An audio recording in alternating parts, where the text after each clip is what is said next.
Binding Chains. Written and read by Huw Carr. Directed by Brenden James. Zoe Wells was already nervous before she reached the restaurant. The short journey on the bus up the hill from the share house was mostly spent alone with her thoughts. That, and picking white and ginger hairs from her roommate's cat off of her oversized blouse. On the regular occasions that she took the winding, tree-shrouded route, the journey would be punctuated by stops to collect an elderly woman, one of the workers from the flower and plant nurseries, or one of the teenagers from the special school. This time, however, an attractive boy in his late teens had leapt in as soon as the bus had stopped and the doors had opened. She saw him look hopefully in her direction the moment he noticed that a girl close to his own age was on board. But then she had seen the familiar look of disinterest cross his tanned features. Like most boys, he had weighed her by her size, her hair and dress, and found her less interesting than his phone, which he promptly lost himself in. She had been trying during the warm months to lose some weight, but nothing seemed to have worked. Initially, the move out from her parents' home and the stress of cooking and cleaning for herself, as well as finding her own transport everywhere, had dropped off a few pounds. But that was all regained when she had discovered Ned's. Ned's was a restaurant situated at the top of Mount Dandenong, the mountain she now called home. It was the watering hole for locals, a curiosity for overseas tourists, being the oldest building on the mountain since the clearing of the eucalyptus forests 100 years ago. A place for live music and the chance to meet one of the boys who propped up shovels for the local council. In her own hunt to gain a glimpse from one of those golden-skinned Adonides, she drew on the wisdom of the lioness by always hunting in a pack. When she saw her friends, Jasmine and Tammy, sitting at an outside table, they were leaning close together in a posture she knew all too well. Her suspicions were confirmed when Jasmine casually looked in her direction, spotting her and muttering something inaudible to Tammy, and they both moved back and waited for her to approach. They were talking about me, Zoe thought. She had thought it would be different. She had made an effort today. While left to her own devices, she filled her head with equations and imaginings of how her degree would begin to shape her life. The morning had been filled by looking up what to wear websites. When she was only a meter away, both girls' affected, overjoyed faces stood and did a shuffle, impatient to be the first to receive a hug from her. That ritual over, they sat together as the cheery but unpleasantly portly waiter took their drinks order. Not a beautiful boy to sport and toy with, to distract from the bitter rejection on the bus. "We were just talking about Lauren and Ash," Tammy said, with a sideways glance to Jasmine that said, "Back me up here." "Yeah," replied Jasmine, flipping bleach blonde away to reveal immaculately shaped eyebrows. "Have you heard what that knobhead is doing now?" Good, Zoe thought. Someone else is under the microscope. Despite her misgivings that she had been the topic of conversation prior to her arrival, she could now lose the last pang of the boy on the bus's see right through you stare in somebody else's misfortune. "Can't believe they're really talking about getting engaged," Tammy sighed. "Seriously, She's like only just 20. I know, agreed Jasmine, narrowing her eyes as she turned towards Zoe. And you won't believe what the dick has done now. Zoe repressed the involuntary shudder at the word dick, which instantly conjured ugly images in her mind of a wallowing slug-like thing crawling towards her, and concentrated on acting instead. What? She asked, with what she hoped was the appropriate level of glee. He's claiming to be a Torres Strait Islander so he can get a free dental plan before their wedding. Zoe bit her lip for a moment, wondering whether the obvious question should be asked. Her mother had told her that friends don't like to have their statements qualified. But then again, her mother also told anyone she could corner how proud she was that Zoe was doing a degree in something as difficult as physics. Guessing which end of the seesaw of pride and reproach her mother was balanced on often left her longing to lose herself in sleep, even with Oscar the house cat making a nest between the backs of her knees. "Is he one, though?" she asked. She managed to add a mocking inflection to the end of the sentence to cover the fact that she had made only weak efforts in digging into the dirt of her friend's life. Jasmine snorted. "Does he look like one?" "What does a Torres Strait Islander look like?" Zoe found the voice in her head asking. "What worries me is how much weight she has put on since she's been with him," Tammy continued, her voice grieved. "She was doing so well. I mean, look at Zoe. You've been putting in an effort. Why can't she be more like Zoe?" Sliding her forearms over the bump of her belly that lay exposed and defined beneath the roomy blouse, Zoe began to speak, and then paused. She looked at Tammy and searched her face. Had she just complimented her? Was she meaning that she'd noticed that she had lost some weight? Tammy, always curvy but in all the right places, seemed to just will her weight away. Their weekly pint draining seemed to have no effect on her. It never seemed to Zoe that she was that lucky. "Yeah, babe," Jasmine joined. "You're looking great. Have you been trying the diet I suggested?" "Yeah," Zoe lied, thinking of last night's butter chicken takeaway. "Yeah, I never knew I'd like avocado as much too." "Don't forget to smash it though," Jasmine said seriously. "My naturopath says you have to make sure it's smashed, releases the proper energies." Tammy laughed. "Smash an avocado and get smashed more often." "Stuff that," Jasmine scoffed, raising the pint of cider the waiter returned to the table with. "I'm sick of dick for now. I'll stick to this type of smashed." She raised the glass and quaffed deeply.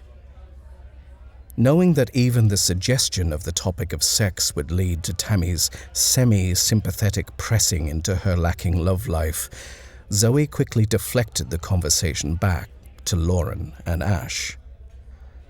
"I can see what you mean about him now," she began. "Like you said, when I first met him, you said he was a prick. I didn't get it then. But if he is really considering being fraudulent in the government benefit scheme—" "Fraudulent in a government scheme," Jasmine repeated, imitating Zoe's intonation. "Why can't you just say he's fucking the system? Go on, say it. Fucking the system." "Leave off," Tammy said, in a light but firm tone, with a coolly smiling and assured face. She was 3 years Jasmine's senior and the only one who could successfully silence her.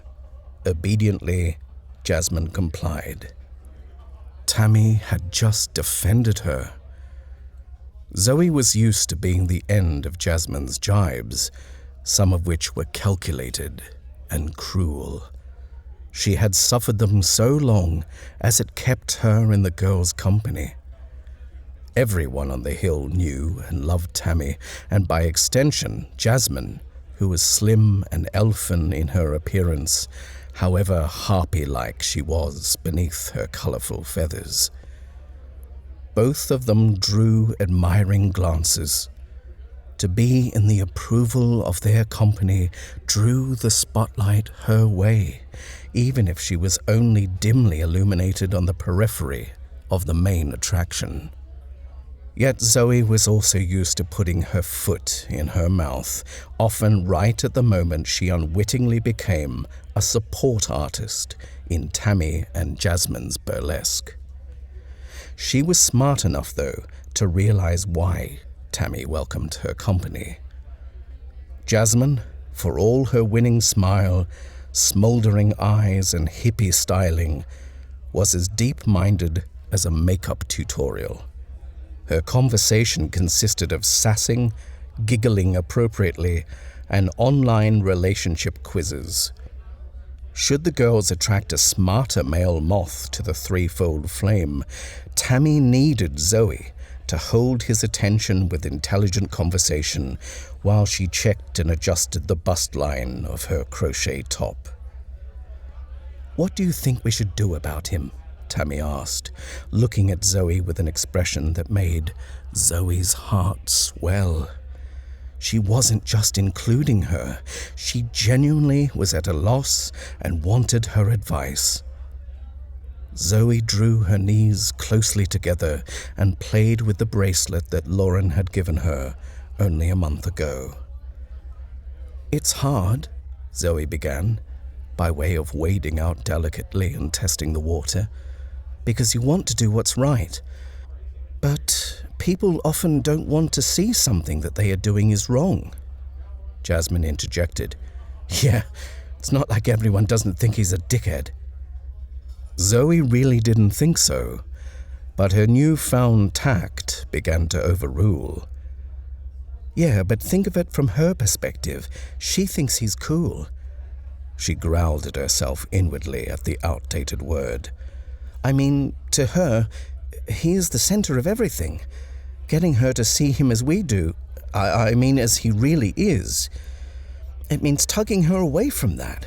That's really, really hard." Jasmine showed her interest by texting, but Tammy continued to lean forward, much as she had done with Jasmine before she had first seen them. "And? I'm all ears. How would you do that?" "I'm in. I'm really in now," Zoe thought. "Jasmine knows she can't compete, and Tammy really thinks I know how to deal with something."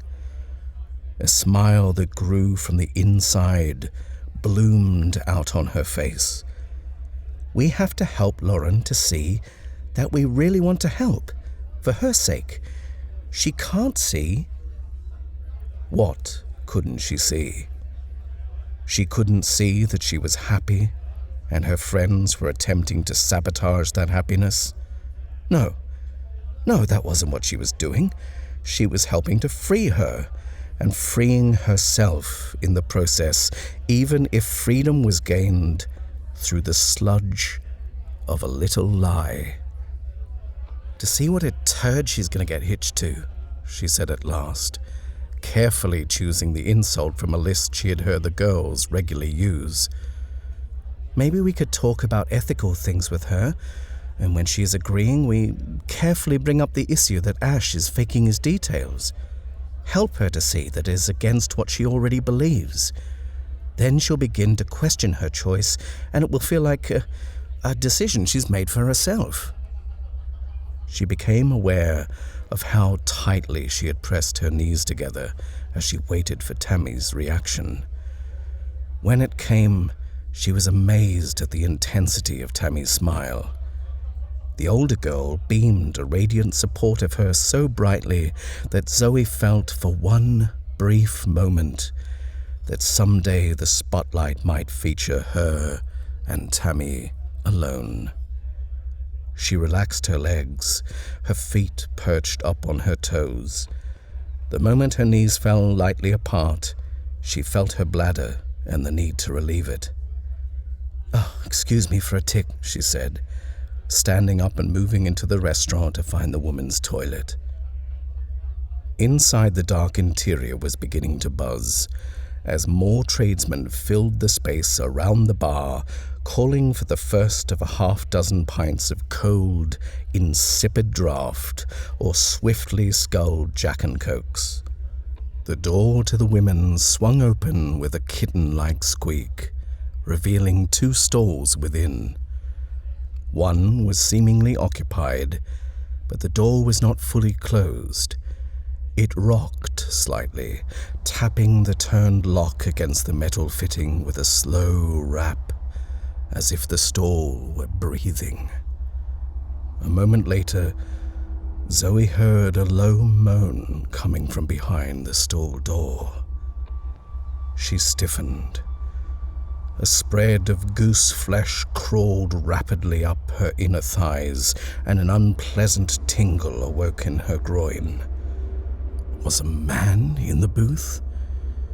She turned with the desire to plunge straight out of the toilet again, but in that moment the moan raised in pitch, becoming a sob of a register that was definitely female.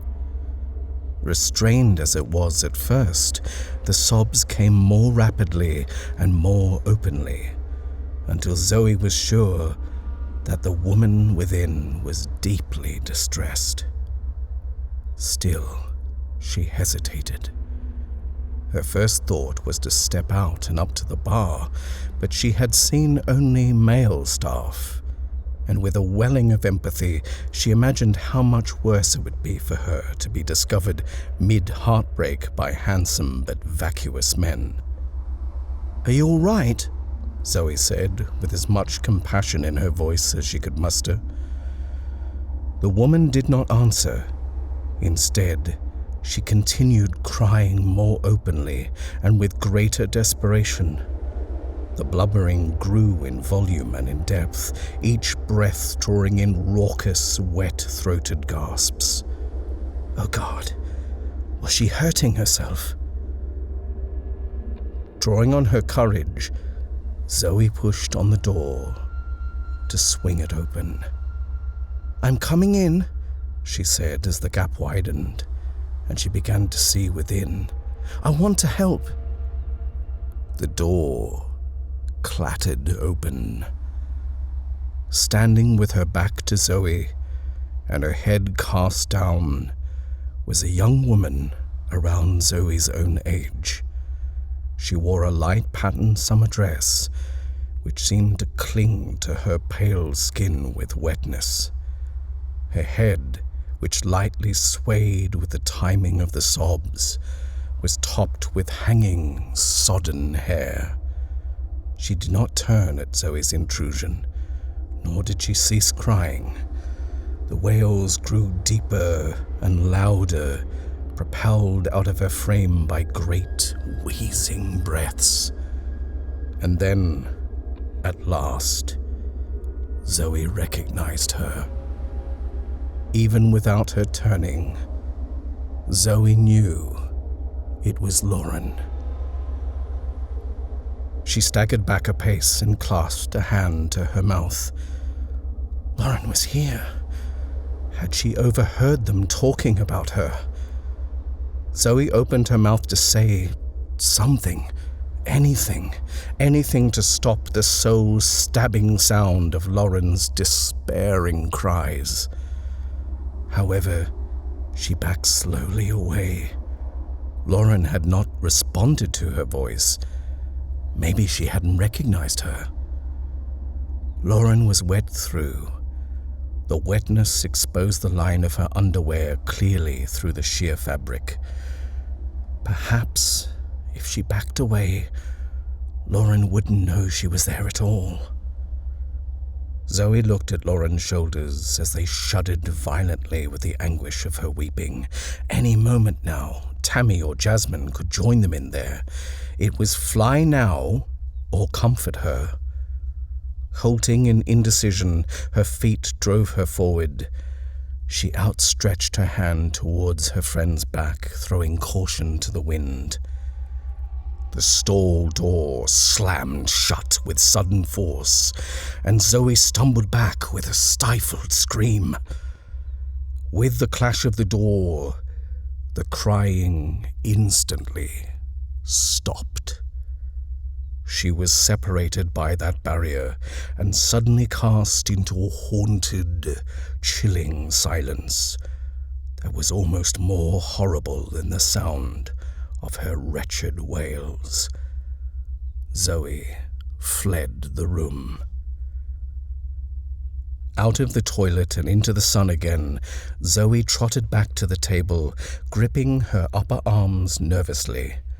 She half stumbled as she fell back into the chair. The expression on Tammy's face reflected how frightened Zoe suddenly felt. "What's wrong?" Tammy asked, reaching out a hand to her. "Did you invite Lauren to come today too?" Zoe asked, deflecting Tammy's question. "She's with the dick all day," Jasmine interjected. "Can't pull herself away, apparently, not for one afternoon." Now that she was off her legs, the trembling inside that had accompanied her flight from the toilet had descended down into her stomach. She felt sick. "I think," she began, hardly able to stop herself, "I think she's here. I think she heard us." Jasmine ceased texting. Tammy dropped her voice to a low, chill tone. "What do you mean?" she asked crisply. "She's in the bathroom. She's crying. I think she may have..." Before she could finish the sentence, both girls were on their feet and making their way swiftly back inside and in the direction of the toilets. Zoe followed in their wake. Whatever might follow, she felt more able to deal with the shame of it, knowing that Tammy and Jasmine would have to take their share too. From beyond the open door where the two girls had passed before her, Zoe again was met with a silence in which her own heart rose to a ponderous, engulfing beat in her ears.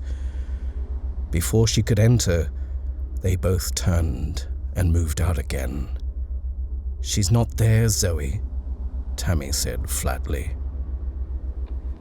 Coming home on the bus, Zoe texted Lauren.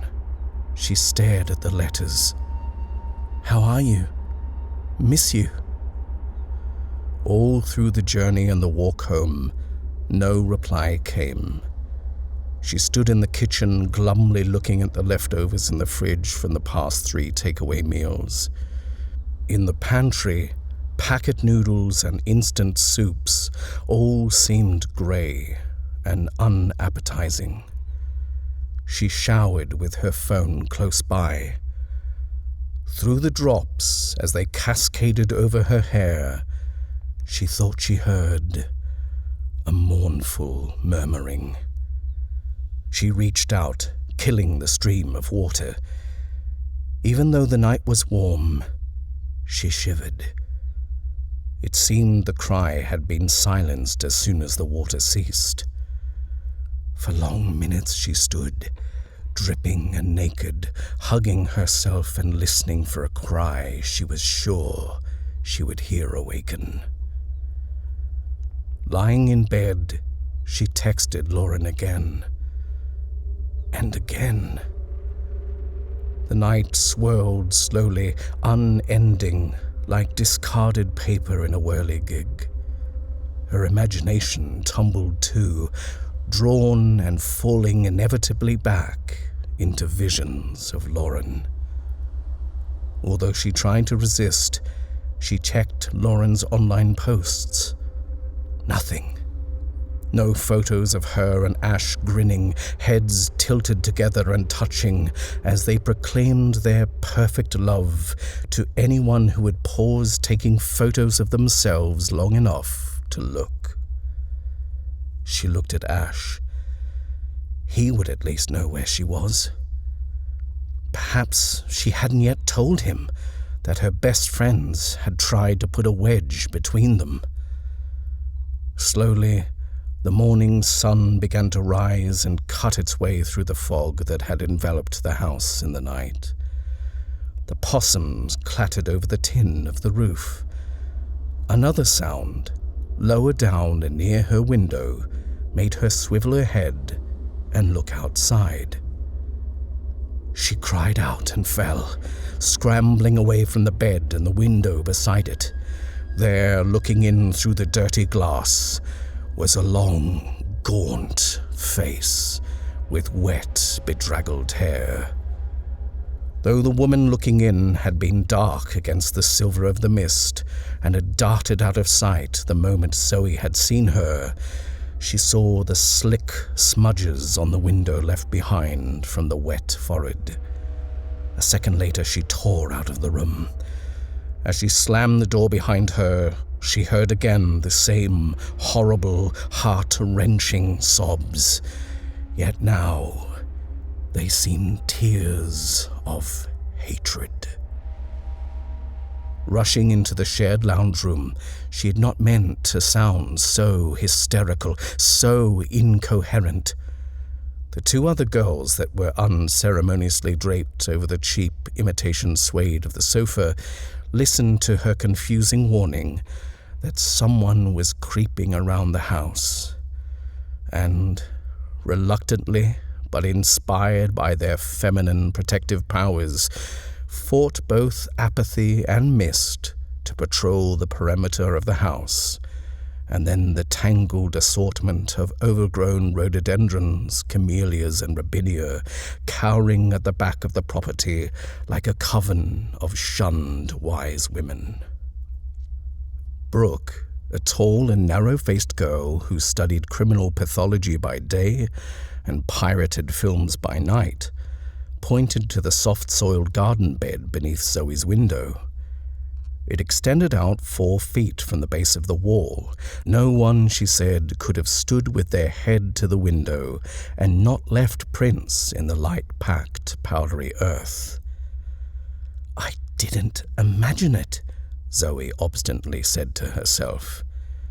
Yet the portion of her mind that was devoted to the scientific method had to agree with Brooke.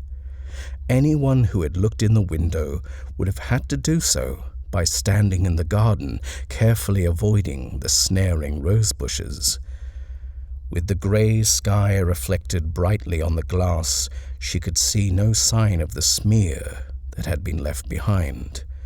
She returned to her room and found, with a growing feeling of dread mounting inside, that the damp trace that the fearful face had blotched there had vanished. The afternoon shadows clawed across the bone-colored walls as she sat on her bed, biting at one nail and fighting to find an explanation. There was only one certainty for her. She wasn't mad. It wasn't possible. She knew all too well that the senses of a human are frail. Overwrought, it was possible for the mind to create things that weren't there. A face could be a cluster of quickly glimpsed leaves. A barely heard sob was merely branches rubbing together in the wind, or the cry of a neighborhood cat or dog. But Lauren had been there in the stall, wet and weeping and full of, not despair, Zoe recognized that now. She was full of anger. Was she really vengeful enough to try to stalk her and reenact some bad scene from a B-grade horror film? The day was muggy. The air outside as she walked to the shops with a meager shopping list clutched in her hand and only really half considered, was tingling with the smell of rain. From the brow of the highest point of the hill before her, great eucalyptus regnans swayed, each colossal tree tower strong enough to destroy a house. We live in a land of destruction, Zoe thought. The white settlers had stripped the mountain bare. Still, the trees took back the mountain, claiming their kingship, and every once in a while took the lives of the unwitting who wandered among them. Every action has an equal and opposite reaction, she mused, with a faint, unseen smile. Zoe? Lauren's cheerful voice called out at her from within the cool shadows of the health and wellness shop. The voice that had felt for a moment like ice on the back of the neck when it had barked out and broken her thoughts, brought a reprieve one breath later. She smiled with a deep relief, suddenly feeling for the first time the full measure of the anxious, cankerous knot that was residing within her, as it broke and tumbled away within. She scanned the shop's dim interior, walking inside to meet with her friend. No one. From the tasseled, covered doorway at the shop's rear, Maggie, the owner, emerged and smiled. Moments before, the white-haired woman had been hunched over her phone, angrily arranging a sit-in at the newly built fast food restaurant that had challenged the vegan superiority of the street.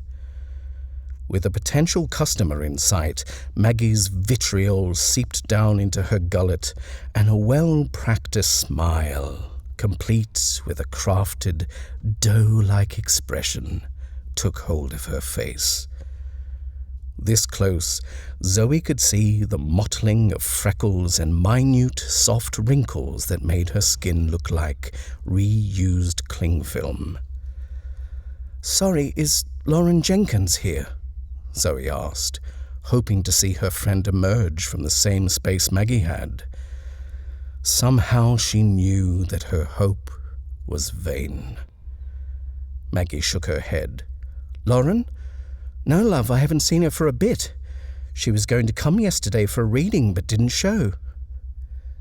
Zoe fought the need to scowl. Why did Lauren think that a random configuration of stars, grouped in clusters by humans, could possibly affect her future? Her lip tensed. That someone in the 21st century still believed that their destiny was not a necessity for themselves to shape, but the purview of impassive, uncaring, boiling spheres of incandescent gases, filled Zoe with despair. Unexpectedly, Maggie reached out and clasped Zoe's cold hands. "Oh, honey, what's wrong?"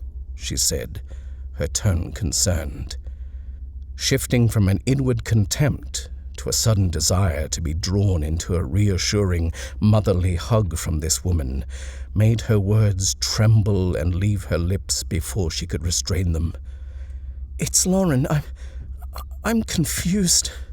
I think I've seen..."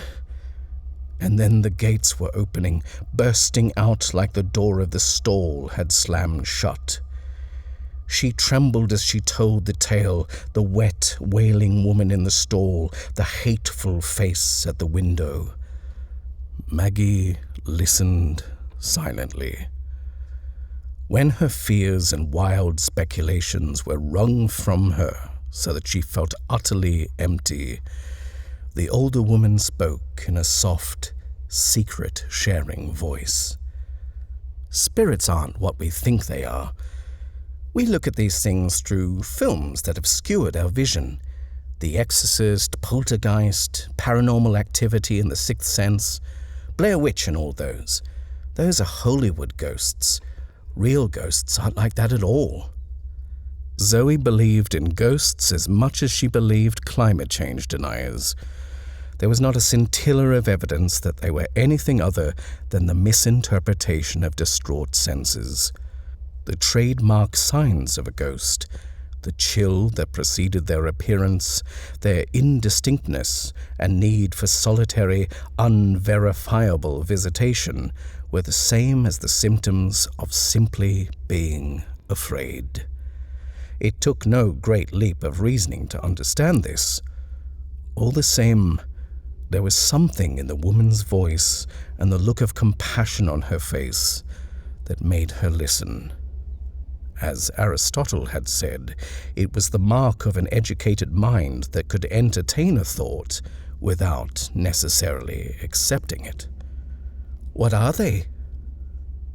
We are all linked, each being living and dead to each other, Maggie said, with the same soft and soothing voice, gently rocking the hand she held as she spoke on, spell-like. We don't understand the way we are yet. No one does. But I like to think of it as a chain. We are linked to each other, each by this chain. I say chain and not ribbon or thread, because those words don't carry the feeling of weight that the chain has. The burden of others puts weight on that chain and sometimes draws us towards them, even as our burden pulls on others. You know the way you were thinking of someone suddenly, after a long absence of having them in mind, and suddenly you feel a compelling need to call them, and you find when you do that it was the right time to do so. Some burden they were keeping inside is released by you talking to them. Zoe fought down the need to mention the human tendency for confirmation bias. We might be able to recall the times when we thought of someone suddenly, and the next moment they telephoned, but we would not record in our memories all the times that we had thought of someone and nothing occurred. Humans are collectors of patterns, whether they were meaningless or not. Maggie smiled and spoke on. Now, you seeing her wet and miserable, more than likely she wasn't really there. Something is pulling on that section of the chain, strong enough to actually tug a vision of her into your senses. Something personal, though, because only you are seeing her. So, she's alive? Zoe asked, at last articulating and admitting her deepest dread. Of course, Maggie assured her, and this time did as the girl wanted and drew her into a hug. The sacred bond of older woman protecting and emboldening a younger in one snake loop of an embrace was broken from the chime from Zoe's phone. She blushed and backed away from the enfolding of Maggie's arms, not for the first time cursing that phones seemed to be self-aware, always choosing the worst moment to play herald. It was a text from Jasmine. She hadn't had a message from Lauren, but was going to a party at Lauren's eldest sister's in a couple of hours. Tammy would be there too. All were sure that Lauren would be there. The morning mist had become a dank, pendulous cloud cover as Zoe set out for the short walk to the house that Jasmine's sister shared with other waitresses and kitchen hands. She turned from the palely lit, asphalt concrete road to the sharply descended unsealed one, dusty and rock-strewn. On either side of the bone-colored road, the tall columns of Eucalyptus regnans, their massive, thin and smooth trunks cutting out the evening sky, which showed through as dull, dangling ribbons of cobalt blue.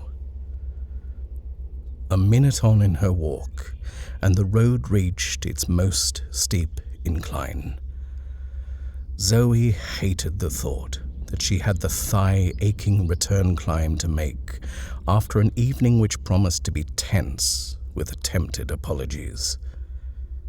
Yet what had she actually done? She was sure that her motivations were honest.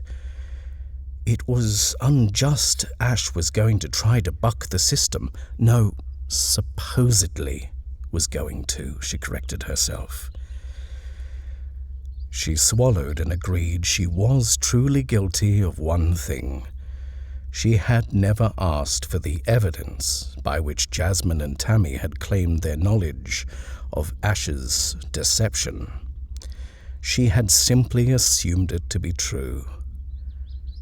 Equally, she knew that she had often spoken to others, her housemates for instance, about Tammy and Jasmine's lack of seeking evidence for their beliefs. All she wanted to do was live in a world where there was honesty and truth and people living and making choices based on facts. Whose truth? Whose facts? The voice inside her head spoke darkly, a voice that no longer felt familiar. Facts are facts, Zoe said aloud, unable to admit that the darkness between the corridor of looming trees felt more like tall skeletal bodies pressing close. From above, those bodies seemed to chuckle thickly with the sound of thunder. After the ponderous rumble, the sound of released rain came to her ears, before the cold, wet drops struck and soaked swiftly. How far was it to the house? She was sure the light should be able to be seen. She had walked there 20 times with Jasmine, when she had been ripe in the new season of freshly planted friendship. Her closeness to the girls had come at the right time. She had moved into the share house with such hope. Too swiftly, she had reached the point of rejection from the other occupants, only because she couldn't rest unless she helped them. Yes, she helped them understand their views on faking the moon landing or the government conspiracy to use GM crops as a form of mind control were nonsensical, non-evidence-based stupidity. Bad ideas were viruses. She had a duty to help vaccinate against them. She had not expected the strength of the rain that fell. It stuck her clothes to her plump, pale skin and turned her into a wretched parody of the girl who had set out with carefully painted eyes, lips, and eyebrows. She turned to look back up the hill. The unmade slope was now running with rivulets of stones, the dust turning to cascades of mud. Damn it all! She would arrive to the party looking like a drowned rat. As wet as Lauren had looked in the stall and looking through the window. Suddenly, a creeping feeling of danger reached out to her, almost pressing wet, chill hands upon her back. She stiffened as her breath drew shallow, and she turned her head slowly, too frightened to face that which she knew she would see. Somehow, she knew. The chain was dragging her to look. Lauren stood, swollen in the wet, no longer the girl that matched her own size. Now she seemed an empty bag of skin, filled and animated by the torrent of drenching rain. She teetered on legs that skewed like dry twigs, threatening to snap in the wind. And she wasn't alone. From out of the now more dark shadows came others.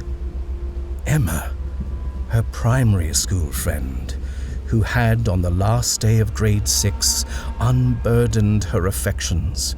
That was not that of two close-minded girls who had shared seats on the school bus, but that of a passion her too young mind didn't understand and was burnt by, a passion that had so repulsed Zoe that she had refused to speak to her through the long heat of summer holidays, and so killed it as it struggled to bud.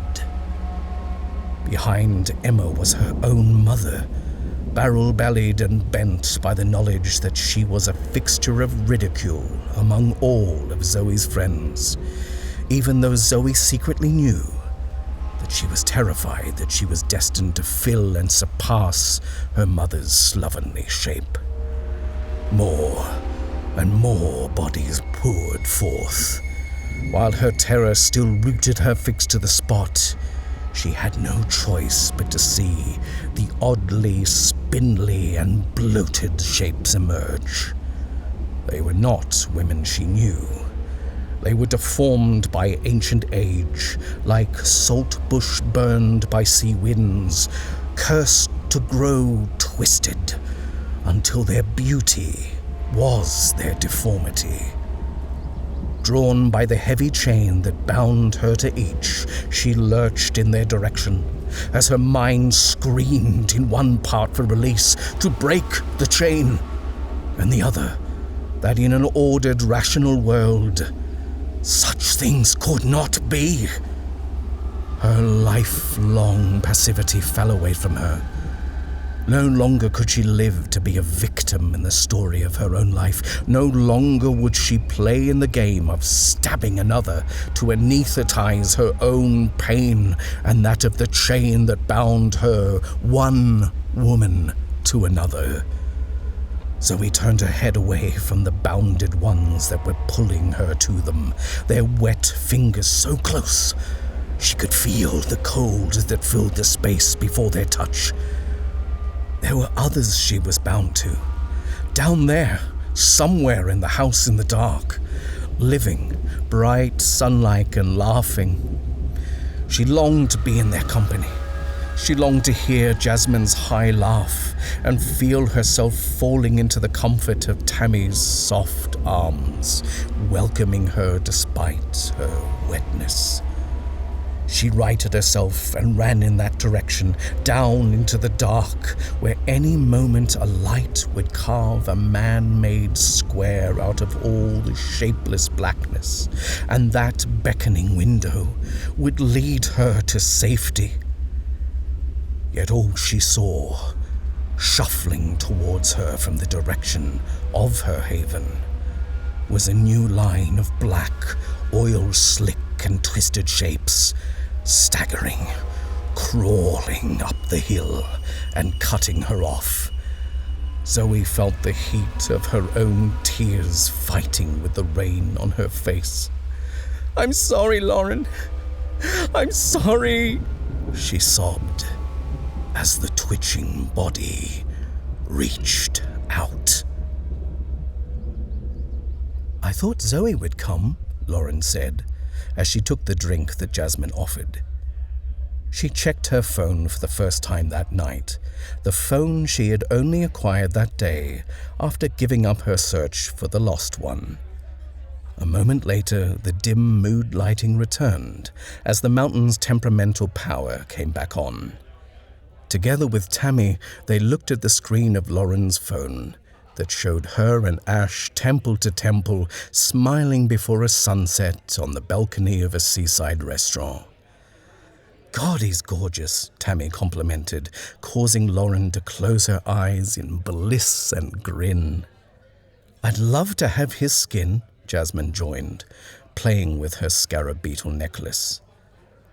Lauren grinned again and crept towards a side corridor off the main room in which the party pulsed. She beckoned with one finger for the girls to join her. Her grin radiated brightly as she said in a weak voice, "I really think he's going to pop the question." Tammy spontaneously wrapped her up in a warm hug. "Oh, babe, that's so wonderful," she began, giving way to Jasmine's high-pitched squeal of delight as she too joined in on the threefold clasping. As the three bound themselves in a newly formed chain, Tammy's face clenched in a frown of concern as she heard from behind the closed door of the house's bathroom what sounded like a deep, wet sobbing.